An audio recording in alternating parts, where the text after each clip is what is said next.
চলো আজ দেখাবো শ্যাম্পুর বদলে চুলে নেওয়ার জন্য আয়ুর্বেদিক হিসাবে কি কি আছে।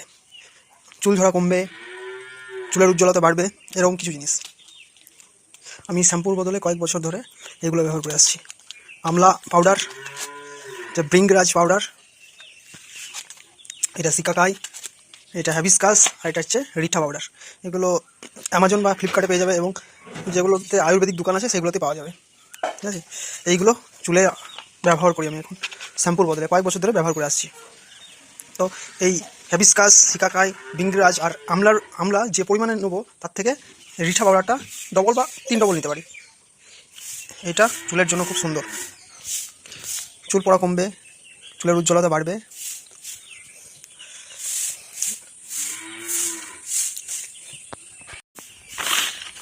এই যে এইগুলো সব এক জায়গায় ঢেলে নিয়েছি, এবার এগুলোকে মিক্স করে নেব। ঠিক আছে, এটা একটা খারাপ গুণ আছে কি, যে মাথায় নেওয়ার পর যখন স্নান করবো তখন যেন চোখে না পড়ে। চোখে পড়লে মোটামুটি 2-3 ঘন্টা 4 ঘন্টা চোখ জ্বলবে আর কি, মানে চোখ লাল হয়ে থাকবে। এটা একটা খারাপ গুণ আছে, তাছাড়া সব কিছুই ভালো। তো এই পেস্টটা রেডি হয়ে গেছে, আমি এই বয়ামে